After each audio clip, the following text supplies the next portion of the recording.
જ્યાં સુધી પ્રેમ નથી થયો ઠાકોરજીમાં ત્યાં સુધી જ સંસાર સુરક્ષા આપે છે, પણ જ્યાં ભગવાનમાં પ્રેમ થયો પછી તો આ બધું બંધન લાગે છે. બસ આ જ ગોપીઓના ગણિત છે. એને સંસારનો ભય લાગે, આટલું બધું અનુકૂળ થઈ ગયું, ક્યાંક મારું મન સંસારમાં ન જતું રહે. એને બીક લાગે છે, અનુકૂળતાનો પણ ડર લાગે. એટલે ક્યારેક ક્યારેક વિક્ષેપ આવે એટલે રાજી થાય, સારું થયું પ્રભુ મારું મન ઉઠાડો છો આમાંથી. દીકરો માનતો નથી તો આસક્તિ ઓછી કરો છો, ઘર બરું ગોઠવાતો નથી તો એમાં આસક્તિ ઓછી. જે પ્રતિકૂળતા હોય એના માટે રડવું નહીં, એવો ભાવ રાખો કે ઠાકોરજી એ પ્રત્યેની મારી આસક્તિ ઘટાડી રહ્યા છે. બાકી સંસારના લોકો માટે રડતા રહેશો તો રડાવ્યા જ કરશે, પણ જ્યારે અનાસક્ત થઈ જશો ને ત્યારે એ જ તમને ગોતતા ગોતતા આવશે કે ક્યારેક તો ઘરે આવો. સંસારને એ જ છે, તમે પકડવા દોડો તો આગળ આગળ ભાગે, તમે બેસી જાઓ તો તમારી પાસે આવી જાય. અને એટલા માટે પ્રભુ આપણને અનાસક્ત કરે છે એવો ભાવ પ્રતિકૂળતામાં રાખો. ત્રિદુઃખ સહનમ ધૈર્યમ મામૃતે સર્વત સદા તક્રવત દેહવદ ભાવ્યમ जड़वत गोप भार्यावत. इसलिए महाप्रभु जी ने विवेक धैर्याश्रय में समझाया किस प्रकार तीनों प्रकार के दुखों को सहन करना, और भौतिक हो, आध्यात्मिक हो, अधिदैविक हो, तक्रवत, એમાં કોઈ સાર નથી. આ માનસે મારું તોય સાર નથી, નહીં માને તોય સાર નથી. માનીને ફસાવશે, નહીં માનીને ફસાવશે. પ્રભુ અનાસક્તિ આપે છે એ ઉત્તમ છે, નિસ્સાર છે એવું જો. તક્રવત દેહવત, આ દેહ કેવું છે, નાશવંત છે. કોઈ આપણા હાથમાં છે? આપણા હાથમાં હોત તો આપણે વૃદ્ધ થયા હોત, ઉંમર મોટી થઈ, બાળક જ ન રત. તો કઈ આપણા હાથમાં શું છે? આ દેહ તો છે જ નહીં, આપણે દેહના હાથમાં છે. દેવત ભાવ્ય જડવત ગોપ ભાર્યાવત. આમ સુંદર ચર્ચાઓ કરી છે. એટલા માટે સંસારનો ભય છે ગોપીઓને, બધી અનુકૂળતાઓનો ભય છે. તો અહીંયા જે વાત કરી રહ્યા હતા કે ધ્રુવ પરાશરા અભિષ્ટ દે, ધ્રુવજી પર કૃપા યમુનાજીએ કરી, અને યમુનાજીની કૃપાથી આ દુર્લભ તત્વ પ્રભુ એવા પ્રાપ્ત થયા છે. એટલે ધ્રુવને અભિષ્ટ ફળ આપનારું એનું તપ નથી, પણ યમુનાજીનો આશ્રય છે. અને એટલા માટે યમુનાજીનો આશ્રય ભગવદીઓએ કરો. એકમાત્ર એ એવા છે જે ભગવાનને મેળવી આપનારા છે. બીજું કહ્યું પરાશરા અભિષ્ટ દે, અને બીજું અભિષ્ટ ફળ કોને આપ્યું? તો કે પરાશર મુનિ. આ પરાશર મુનિ કોણ છે? તો કે વ્યાસજીના પિતા. જાત પરાશરા યોગી વાસવ્યા કલ્યા હરે. ભાગવતજીમાં જેમ કહ્યું, એને ત્યાં વ્યાસજીનું પ્રાગટ્ય થયું. તો આ પરાશર મુનિ વ્યાસજીના પિતા છે. મત્સ્યગંધા સાથે સંધ્યાકાલનો સમય હતો, ન કરવાનું કૃત્ય થયું. ખરેખર તો અસુર પેદા થવો જોઈએ, કોઈ રાક્ષસ પેદા થવો જોઈએ, પણ યમુનાજીનો તટ હતો. યમુનાજી અભિષ્ટ ફળ આપનારા. તો પરાશરને કયું અભિષ્ટ ફળ આપ્યું? કે યમુનાજીનો કિનારો હોવાને કારણે યમુનાજીની કૃપાથી કોઈ અસુર પેદા થવાની જગ્યાએ ઠાકોરજીના જ્ઞાન અવતાર એવા વ્યાસજીનું પ્રાગટ્ય થયું. તો આમ પરાશર મુનિને વ્યાસજી રૂપે પુત્ર આપી અને અભિષ્ટ ફળ આપ્યું છે યમુનાજી. એટલે જ એમને બેટમાં જન્મ લીધો એટલે દ્વૈપાયન કહેવાય. દ્વીપમાં પ્રગટ્યા એટલે દ્વૈપાયન કહેવાય વ્યાસ. અને એટલા માટે એમને બંનેને અભિષ્ટ ફળ આપનારા શ્રી યમુનાજી છે. ધ્રુવ પરાશરા અભિષ્ટ દે, વિશુદ્ધ મથુરા તટે સકલ ગોપ ગોપી વ્રતે. બંને પદ જુદા છે, અહીંયા તો સપ્તમી છે એટલે વાત પૂરી થઈ. વિશુદ્ધ મથુરા તટે, વિશુદ્ધ મથુરા તટમાં શ્રી યમુનાજી વહે છે. આ સકલ ગોપ ગોપી વ્રતે જુદું પદ છે. ઘણી વાર લોકો પૂછે કે વિશુદ્ધ મથુરા તટે આ ગોપ ગોપીઓ મથુરા ક્યાંથી આવ્યા? પણ એ બંને પદ જુદા છે.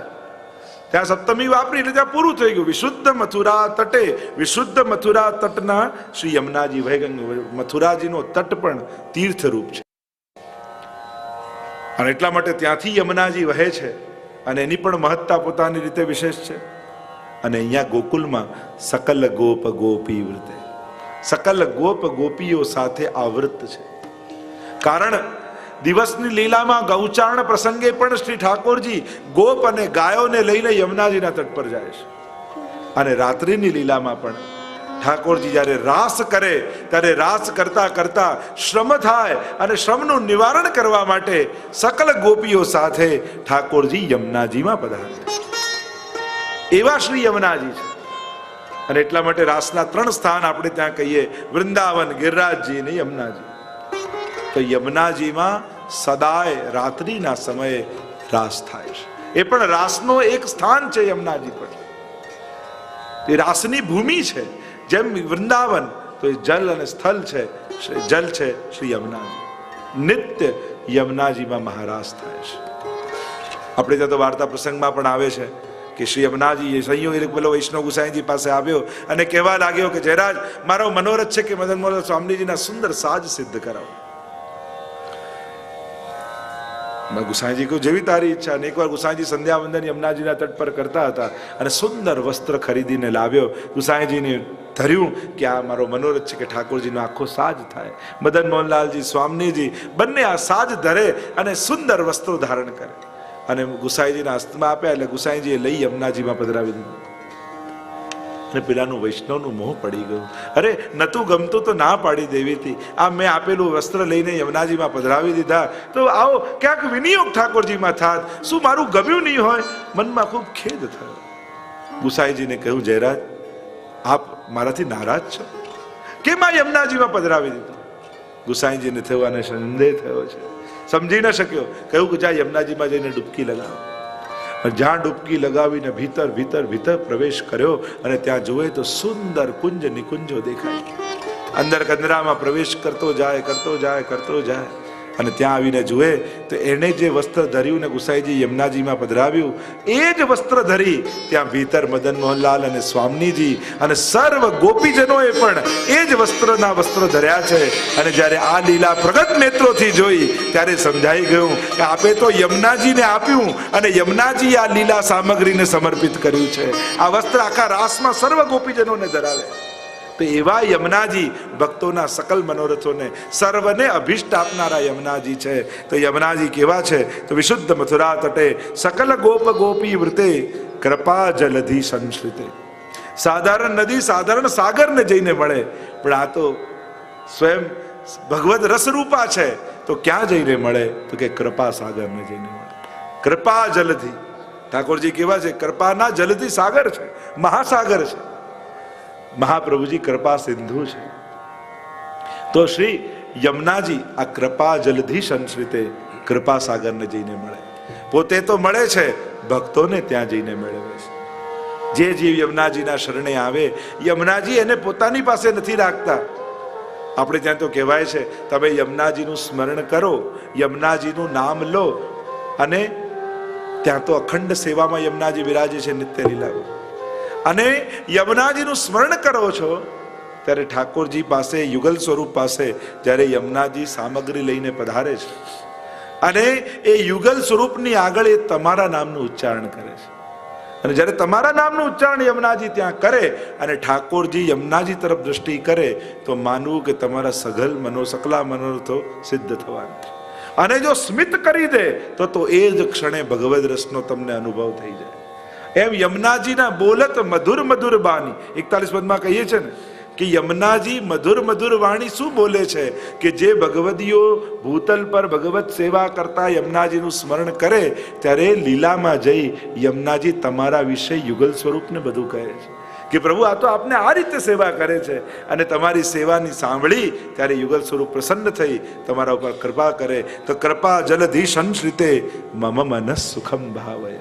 મારા મનને સુખ યયા ચરણ પદ્મજા મુરરી પોહ પ્રિયમ ભાવકા સમાગમન તો ભવત સકલ સિદ્ધિદા સેવતા. તો યયા ચરણ પદ્મજા, ચરણ કમલમાંથી કોણ પ્રગટ થયું છે? જ્યારે વિરાટ ભગવાન વામનમાંથી વિરાટ બન્યા અને બ્રહ્માજીએ ચરણ પખાર્યા અને કમંડળમાં જે જલ ભર્યું એ શ્રી ગંગાજી. તો યયા ચરણ પદ્મજા મુરરીપો પ્રિયમ ભાવ. ઠાકોરજીને પ્રિય થયા. કેમ? સમાગમન તો ભવત સકલ સિદ્ધિદા સેવતા. કે શ્રી યમુનાજીના સંગમ થવા માત્રથી શ્રી ગંગાજી પણ પ્રિય બન્યા છે. સકલ સિદ્ધિના દાત્રા બન્યા છે, એ પણ આપનારા થયા, દાતા થયા. તયા સદૃશતામિયાત કમલ જા સપત્ની વયત. લક્ષ્મી સિવાય આપની સરખામણી કોની સાથે કરી શકાય? પણ આપ તો એના કરતા પણ અધિક છો. જો લક્ષ્મીજી અને યમુનાજીમાં ફરક એટલો, જે ઠાકોરજીની સેવામાં આવે લક્ષ્મીજી એને શોક માને. અરે મારી શોક આવી, મારી સેવા ગઈ, મારા ભાગની સેવા લઈ જશે, એવો ભાવ લક્ષ્મીજીને આવે. અને યમુનાજીને એમ થાય ચલો એક સખી વધી છે, ઠાકોરજીને સેવામાં હજી આનંદ આવશે, હજી સુખ મળશે, હજી સેવા સુંદર રીતે થશે, ચલો એક સખી આવી, આવો ભાવ યમુનાજીને થાય છે. એટલે લક્ષ્મીજી કરતા પણ, કારણ કે લક્ષ્મીજીનું આરાધન કેવલ કરો તો મોક્ષ સુધીનો અધિકાર થાય, પણ યમુનાજી તો એનાથી વિશેષ આપનારા છે. સાક્ષાત ભગવદ લીલામાં પ્રવેશ કરાવનારા છે, લીલા રસનો અનુભવ કરાવનારા છે. અને એટલા માટે કહ્યું તયા સદૃશતામિ યાત કમલજાસ પત્ની વયત હરિપ્રિય કલિંદયા મનસી મે સદા સ્થિયતા. હે હરિની પ્રિય કલિંદયા, એ કાલિંદી, કલિંદ ક્રિમ દતિ ખંડયતી તિ કાલિંદી, જે કલિયુગના દોષોનું ખંડન કરવા વાળા છે એ જ કાલિંદી છે. અને એટલા માટે આ કાલિંદીનું સ્મરણ કરો તો આ કલિયુગનો જે પ્રભાવ છે એ ક્યારે તમારા પર ન થાય. અને એટલા માટે નિત્ય દરેક વૈષ્ણવે એક યમનાષ્ટક તો ઓછામાં ઓછો જરૂર કરો.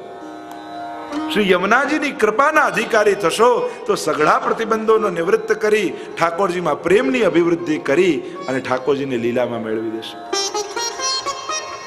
કલિયુગના દોષોને મટાડનારા હે પ્રભુના પ્રિયા, મનસી મે સદા સ્થિયતામ, સદાય મારા મનમાં બિરાજો. હે યમુનાજી આપને સદાય નમન, કારણ આપના ચરિત્ર અતિ અદ્ભુત છે. તો અદ્ભુતમ ક્યાં હૈ? ટીકામાં કહ્યું અસાધનમ સાધનમ કરોતી તિ અદ્ભુતમ. જે અસાધનને પણ સાધન માની લે એ જ અદ્ભુતતા છે. અસાધનને સાધન એટલે એવું કામમ ક્રોધમ ભયમ સ્નેહમ ઐક્યમ સૌર્ધમેવ ચ. શિશુપાલે 100 ગાળો ભગવાનને આપી. હવે ક્યાંય એવું લખ્યું છે ગાળો આપવાથી ભગવાન ઉદ્ધાર કરે? તો પછી પુસ્તકો એની જ છપાત. પણ હવે સાધન નથી. પણ ઠાકોરજી શું વિચાર કરે? તે મને 100 વાર યાદ કર્યો, લાવ તારો ઉદ્ધાર કરી દો. આ અદ્ભુતતા. કંસને ભય લાગ્યો કે ચારે તરફ કૃષ્ણ દેખાય. ભગવાન કે તને તો સર્વાત્મ ભાવ થઈ ગયો, બધે હું દેખાઉં છું, લાવ તારો ઉદ્ધાર કરી દો. આ અદ્ભુતતા. ભય એ ભગવત પ્રાપ્તિનું ઉદ્ધારનું સાધન નથી, પણ ભયથી ભગવાન ઉદ્ધાર કરે એ અદ્ભુતતા. તો આ જ યમુનાજીની અદ્ભુતતાનું લક્ષણ છે કે અસાધનમ સાધનમ કરોતી તે અદ્ભુતમ. સાધન જીવે ન કર્યું હોય, અજાણતા તમે કોઈને ત્યાં ગયા અને સહજ યમુનાજીના પાન કરી લીધા તોય તમારા પર કૃપા થઈ જાય. સહજ વ્રજમાં ગયા અને યમુનાજીના દર્શન કરી લીધા તોય તમારા પર કૃપા થઈ જાય. કારણ યમુનાજી કોઈ સ્નાન કરવાથી જ કૃપા કરે એવું નથી, પાન કરવાથી જ કૃપા કરે એવું નથી. અરે જોતા જન્મ સુધાર્યા. કેવલ દર્શન કરી લો ને તોય જન્મ સુધરી જાય, એવા શ્રી યમુનાજી છે. તો અદ્ભુતતા યમુનાજીની એ જ છે કે અસાધનને પણ સાધન માની અને જીવનો ઉદ્ધાર કરે. આ સાધનમ સાધનમ કરોતી તે અદ્ભુતમ તવ ચરિત્રમત્યદ્ભુતમ ન જાતુ યમયાતના ભવતિ તે પય પાનત. અને જે એક વાર જલનું પાન નથી કહ્યું, પય પાનત. સૌથી પહેલા તો માં બનાવીએ, મારૂપ યમુનાજી છે. અને જ્યારે તમે એના જલપાન કરો છો, તમે એમ કહો કે યમુના જલના પાન કરીને આવ્યા, પણ યમુનાજી તો એમ કહે કે મેં તો મારા પયના પાન તને કરાવ્યા છે. ન જાતું યમયાતના. એક વાર જેને પયના પાન કર્યા એને ક્યારેય યમયાતના થતી નથી. કારણ ન જાતું પ્રિયમોપી ભગિની સુતાન કથમ હંતિ દુષ્ટાનપી. યમોપી ભગિની, યમુના તો બહેન છે, અને જેણે એક વાર યમુનાજીના પાન કર્યા, યમરાજા તો એના મામા થાય. અને એટલા માટે મામાથી બીક લાગે. માં મારે પણ મામા ન મારે. આપણે કહીએ ને કે ઉલટાનો સૌથી પ્રિય મામા. એટલે કે યમોપી ભગિની સુતાન કથમ હંતિ. દુષ્ટ હોવા છતાંય ભાણે છે, કેમ મારે? એ તો એની બધી ઈચ્છાઓ પૂરી કરે. વેકેશનમાં બાળકો મામાને ત્યાં રહેવા જાય ત્યારે જે ઈચ્છાઓ ઘરે પૂરી ના થતી હોય, મામા બધી પૂરી કરી આવે. સ્તુતિમ તવ કરોતિ કહ. તમારી સ્તુતિ કોણ કરી શકે? કમલજા સપત્ની પ્રિય હરેર્ય ધનુ સેવયા ભવતી સૌખ્યમાં મોક્ષત. કે એમની સેવા, પ્રભુની સેવા બાદ એમની સેવાથી મોક્ષની પ્રાપ્તિ છે. યમ તવ કથાધિકા સકલ ગોપિકા સંગમ સ્મરશ્રમ જલાણુભી સકલ ગાત્ર જય સંગમ. જ્યારે મહારાસ થાય અને ઠાકોરજીના મસ્તક પર શ્રમજલ આવે અને એ શ્રમજલ યમુનાજીમાં પધરાવે. મેં કહ્યું એમ નયનામૃત, અધરામૃત, ચરણામૃત આ બધાય અમૃતો યમુનાજીમાં પધરાવે. અને જ્યારે એ પાન કરીએ અને પાન કરતાની સાથે જીવના સકલ ગાત્રોનો સંગમ થાય છે. સકલ ગાત્રો રોમ રોમનો ભગવત સંગમ કેવલ ને કેવલ યમુનાજીની કૃપા થકી જ થઈ શકે છે. આવો આનંદ, આવો લાભ તો ઠાકોરજી પણ નથી આપી શકતા. સ્વયં ભગવાન પણ સકલ ગાત્ર જય સંગમ નથી કરી શકતા, પણ એક યમુનાજીના સામર્થ્ય અને એની કૃપાથી સકલ ગાત્રોનો સંગમ થાય.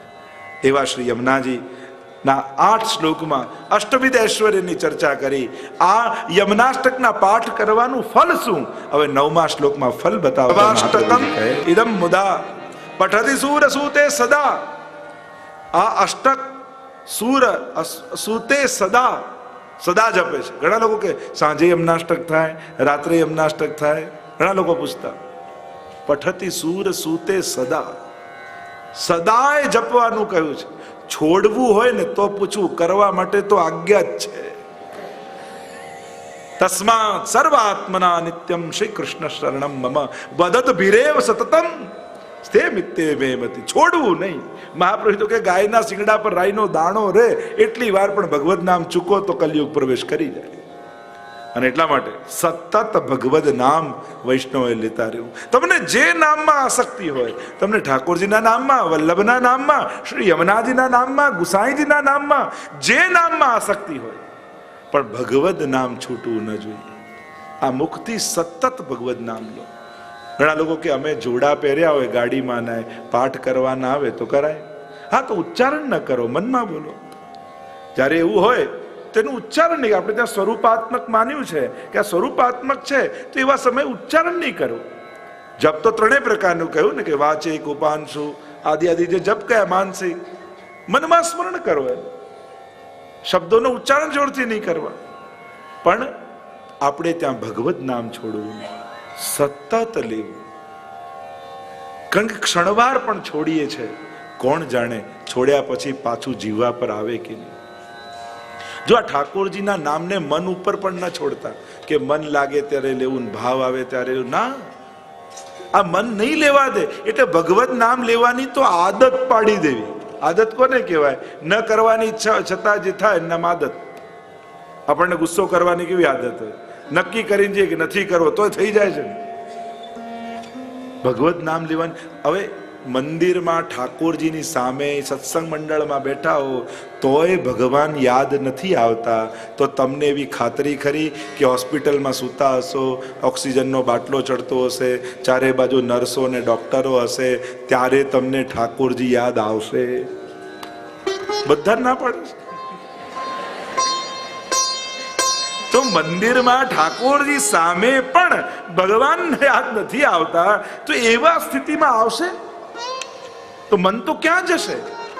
પણ ભગવત નામ લેવાની આદત રાખી હશે ને, ઊભા થતા, બેસતા, સુખમાં દુઃખમાં, હે ઠાકોરજી, હે ઠાકોરજી. એટલે છેલ્લી ઘડીએ એ નર્સ ઇન્જેક્શન મારશે ને દુખશે ને, અને મુખમાંથી નીકળી જાય હે ઠાકોરજી, તોય ઉદ્ધાર થઈ જશે. એટલે મનના ભરોસે ભગવત નામ લેવા કરતા આદત બનાવી દો. કઈ બી હોય ભગવત નામ મુખમાંથી નીકળવું. કઈ બી થાય, સારું ખરાબ ભલું બુરું જે કઈ થાય, ઉઠતા બેસતા ભાઈ કુભાઈ અનકા લસુ, જેમ કહ્યું ને, ભગવત નામ લેવું. ભગવદ આશ્રય નહીં છોડવો. ભક્ત દ્રોહે ભક્ત્યા ભાવે ભક્તેશ્ચા અતિક્રમે કૃતે અશક્ય વા સુશક્ય વા શરણમ નરે. કોઈ પણ સંજોગ આવે ઠાકોરજીનું નામ લેવું. એટલે એવા સમયે મન તો નહીં લાગે, પણ ટેવવશ પણ ભગવત નામ નીકળી ગયું ને તોય ઉદ્ધાર થઈ જશે. એટલે આદત બનાવી દો ભગવત નામ. અહીંયા કહ્યું પઠતિ સૂર સૂતે સદા. પહેલું ફલ કહ્યું સમસ્ત દુરિતક્ષયો, સમસ્ત પાપોનો નાશ થાય. માણસ પવિત્ર, કોઈ પણ વસ્તુને શુદ્ધ 2 રીતે કરાય, અગ્નિથી યા જલથી. તો હજારો જન્મોથી વિકુટો પડેલો જીવ જે દૂષિત થયો છે ને, એને શુદ્ધ કરવાના 2 જ ઉપાય, અગ્નિ રૂપ શ્રી વલ્લભ અને જલ સ્વરૂપ શ્રી યમુનાજી. આ બંનેના શરણમાં જાય એટલે વિશુદ્ધ બની જાય. 2 રીતે ચોખ્ખું કરીને, કોઈને અગ્નિથી તપાવીને ચોખ્ખું કરી સોના જેવું હોય, કોઈને જલથી ધોઈને કરી. તો આ બંને શુદ્ધિના પ્રકાર છે. સમસ્ત દુરિતક્ષય અનેક દોષો થાય, ન જાણવા ન કરવા છતાં થાય. પાપ બહુ સહજ છે, એ કોઈ બહુ મોટું નથી, કોઈ વિશેષ કામ તમે નથી કરતા. પાપ બહુ નેચરલ છે, થાય છે. દુર્ભાવના બહુ સહજ છે, સાધારણ માણસ તો આવો જ હોય. પણ જ્યારે આશ્રય મહાનનો, જો આપણે બધા સાધન બળે નથી તરવાના, આપણે બધા કૃપા બળે તરવાના છે, આપણે બધા આશ્રય બળે તરવાના છે.